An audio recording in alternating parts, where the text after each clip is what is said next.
Hi hello welcome back my channel. இன்றைக்கி இந்த வீடியோவில் நம்ம செம்ம சாஃப்டான ரொம்ப ஸ்வீட்டான ஒரு ரெசிபி தான் ஒயிட் சாக்லேட் பிளாண்டி எப்படி செய்கிறதுன்னு பார்க்கலாம். இந்த பிளாண்டி பார்த்திங்கன்னா ப்ரௌனிலேருந்து கொஞ்சம் சேஞ்சாக ஒரு ஸ்வீட்டான ஒரு டெக்ஸ்சரில் இருக்கும். இன்னும் சொல்லப்போனால் பால்கோவா எல்லாம் சாப்பிடுவோம் இல்லையா, அந்த மாதிரியான ஒரு ஸ்வீட் டெக்ஸ்சரில் தான் டேஸ்ட் வைஸாகவும் ரொம்ப சூப்பராக இருக்கும்.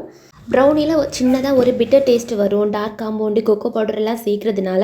பட் இதில் அந்த மாதிரி எதுவுமே இருக்காது. ப்ரௌனி பிடிக்காதவங்க கண்டிப்பாக இதை ட்ரை பண்ணலாம். இப்போ இது எப்படி செய்கிறதுன்னு பார்க்கலாம். ஃபஸ்ட்டு நம்ம ரூம் டெம்பரேச்சரில் இருக்கிற ஒரு 80 கிராம் அளவுக்கு பட்டர் எடுத்துக்கணும். அது கூடவே 150 கிராம் அளவுக்கு ஒயிட் காம்பவுண்ட் எடுத்திருக்கேன். இது ரெண்டையுமே சேர்த்து நம்ம டபுள் பாயிலில் மெல்ட் பண்ணி எடுக்கலாம். நான் இன்றைக்கி ஓடிஜியில் வச்சு தான் மெல்ட் பண்ணி எடுத்தேன். அது எப்படின்னு பார்த்தீங்கன்னா 10 நிமிஷத்துக்கு ஓடிஜியை வந்து ப்ரீ ஹீட்டிங் கொடுத்துக்கணும். ஆஃப் ஆனதுக்கு அப்புறமா நம்ம அதில் இருக்கிற சூட்லேயே இந்த சாக்லேட் அண்ட் பட்டர் வச்சு எடுக்கிறப்போ அது நல்லாவே மெல்ட் ஆகும்.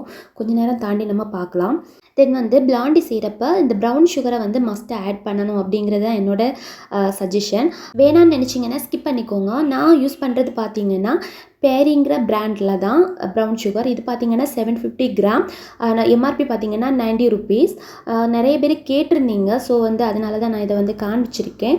இதோட டெக்ஸ்சர் பார்த்திங்கன்னா இந்த மாதிரி காஸ்டட் சுகர் டைப்பில் தான் இருக்கும். நம்ம இதை வந்து பொடிக்க தேவையில்லை. இப்படியே நம்ம கொஞ்சம் நேரம் மிக்ஸ் பண்ணுறப்பவே நமக்கு வந்து நல்லாவே மெல்ட் ஆகி கிடச்சிரும். தென் பார்த்திங்கன்னா 120 கிராமுக்கு ஃப்ளார் எடுத்திருக்கேன். நான் வந்து வீட் ஃப்ளார் எடுத்திருக்கேன். நீங்கள் மைதா மாவு கூட எடுத்துக்கிடலாம். இப்போ பாருங்கள் எந்த அளவுக்கு நமக்கு இந்த சாக்லேட் வந்து மெல்ட் ஆகிருக்கு பாருங்கள். இப்போ வந்து நம்ம மிக்ஸ் பண்ணி எடுக்கிறப்பவே நல்லாவே இது போல் லிக்விடாக கிடைக்கும். நான் இதை வந்து ஒரு பவுலில் ட்ரான்ஸ்ஃபர் பண்ணிவிட்டு இந்த பவுலில் தான் 2 எக் எடுத்திருக்கேன். இது கூடவே இது மஸ்ட்டாக சேர்க்கணும் 1 பிஞ்சு சால்ட்டு, அது கூட 1 டீஸ்பூன் வெனிலா எசன்ஸ் சேர்த்து இதை ஜஸ்ட்டு வந்து விஸ்கு வச்சே நம்ம மிக்ஸ் பண்ணிடலாம். ஓரளவுக்கு மிக்ஸ் ஆனதுக்கப்புறமா நம்ம இதில் பவுடர் சுகர் தென் அந்த ப்ரௌன் சுகர் ரெண்டையுமே தனித்தனியாக சேர்த்துக்கலாம். இல்லை சேர்த்து கூட நம்ம மிக்ஸ் பண்ணி எடுக்கலாம், ஒன்றும் ப்ராப்ளம் இல்லை.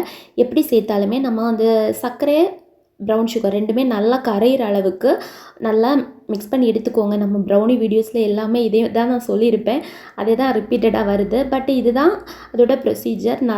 நல்லா கரையிற அளவுக்கு மிக்ஸ் பண்ணி எடுத்துக்கோங்க. மெஷர்மெண்ட்ஸ் எல்லாமே நான் டிஸ்கிரிப்ஷனில் கொடுத்துருக்கேன், நீங்கள் அதை கூட நோட் பண்ணிக்கிடலாம். இப்போ இது நல்லா கரையட்டும். நல்லா கரைஞ்சதுக்கு அப்புறமா நம்ம மெல்ட் பண்ணி வச்சுருக்கோம் இல்லையா, அதை பட்டர் அண்ட் காம்பவுண்ட் மிக்சர் அதை வந்து இதில் சேர்த்துடலாம். சேர்த்து மிக்ஸ் பண்ணி விட்டுக்கோங்க. பார்க்க எல்லாமே நம்ம ப்ரௌனியோட ப்ரிப்ரேஷன் போல் தான் இருக்கும். ப்ரௌனிக்கு வந்து மஸ்டி கொக்கோ பவுடர் சேர்க்குறது தான் ப்ரௌனி. நம்ம கொக்கோ பவுடர் சேர்க்காமல் லைட் ப்ரௌன் கலர் கொண்டு வரது இந்த ப்ரௌன் சுகர் வச்சு தான். இப்படி செய்கிறது பிளாண்டி. இதுதான் ப்ரௌனிக்கும் பிளாண்டிக்கும் இருக்கிற டிஃப்ரென்ஸு. ஃபைனலாக ஃப்ளார் சேர்த்து நம்ம மிக்ஸ் பண்ணி எடுத்துக்கிடலாம். இதில் பார்த்தீங்கன்னா பேக்கிங் பவுடர் சேர்த்துக்கல. பேக்கிங் பவுடர் போடணுங்கிறது அவசியம் இல்லை. நீங்கள் வேணும்னு நினச்சிங்கன்னா ஒரு 1/4 டீஸ்பூன் அளவுக்கு சேர்த்துக்கோங்க, ஒன்றும் ப்ராப்ளம் கிடையாது. இந்த பேட்டரோட டெக்ஸ்சர் பாருங்கள், இந்த மாதிரி தான் இருக்கும். இப்போ இதில் வந்து நம்ம ஒரு 25 கிராம் அளவுக்கு சாக்கோ சிப்ஸ் சேர்த்துருக்கேன், ஒயிட் சாக்கோ சிப்ஸ். இதையும் சேர்த்து மிக்ஸ் பண்ணி எடுத்துக்கலாம். இதில் கொஞ்சமாக டாப்பிங்ஸ் போடலாங்கிறதுக்காக வச்சுருக்கேன். இப்போ இதை வந்து டின்னில் சேர்த்துடலாம். இப்போ நான் எடுத்துருக்க டின் பார்த்திங்கன்னா 8x8ங்கிற மெஷர்மெண்ட்டு தான். எப்போவுமே 1/2 kgயில் ப்ரௌனி செய்கிறப்போ நம்ம 7 இன்ச்சு டின்னு தான் யூஸ் பண்ணிப்போம். இதில் நான் வந்து 8 இன்ச்சு டின் எடுத்திருக்கேன். நீங்கள் 7 இன்ச்சு டின் கூட யூஸ் பண்ணிக்கிடலாம். இல்லை 8 இன்ச்சு இருக்குது அப்படின்னா நீங்கள் 8 இன்ச்சு கூட யூஸ் பண்ணிக்கிடலாம். இப்போ டாப்பிங்ஸில் இந்த பேட்டரை வந்து நல்லா லெவல் பண்ணி விட்டுக்கோங்க. ஃபைனலாக டாப்பில் கொஞ்சமாக சாக்கோ சிப்ஸ் போட்டு நம்ம பேட்டரை வந்து அவனுக்குள்ளே வச்சிடலாம். இதோட பேக்கிங் டைம் பார்த்திங்கன்னா 170 டிகிரியில் 30 மினிட்ஸுக்கு நான் வந்து டைம் கொடுத்துருந்தேன். பட் வந்து கொஞ்சம் முன்னாடியே ஒரு 7 மினிட்ஸ்க்கு முன்னாடியே நான் செக் பண்ணி பார்க்குறப்பவே அது கரெக்டாகவே பேக்காக இருந்தது. நீங்கள் யூஸ் பண்ணுற டின் சைஸுக்கும் ஓடிஜியோட டெம்பரேச்சருக்கும் அது வந்து பேக்கிங் டைம் வந்து சேஞ்ச் ஆகலாம். ஸோ வந்து நீங்கள் 7 இன்ச்சில் யூஸ் பண்ணுறீங்க அப்படின்னா 35லேருந்து 40 மினிட்ஸ் கூட ஆகலாம். இது வந்து 8 இன்ச்சு டின்னுங்கிறதுனால கொஞ்சம் முன்னாடியே பேக்காக இருந்தது. இதுவுமே ஒரு பெர்ஃபெக்டான கிரிங்கிள் டாப்பில் தான் ரொம்ப பெர்ஃபெக்டாக ரெடியாக இருந்துச்சு. இதை வந்து கொஞ்சம் ஓரளவுக்கு கூல் ஆகட்டும். ஆறுனதுக்கப்புறமா நம்ம டின்லேருந்து வெளியே எடுத்துடலாம். இந்த பிளாண்டியோட ரேட்டு பார்த்திங்கன்னா 1/2 kg நம்ம 550 ருபீஸ்க்கு சேல் பண்ணலாம். இதோட வெயிட் எவ்வளோ வந்திருக்கு அப்படிங்கிறதே நான் ஃபைனலாக காண்பிச்சிருக்கேன். அதை மிஸ் பண்ணாமல் பாருங்கள்.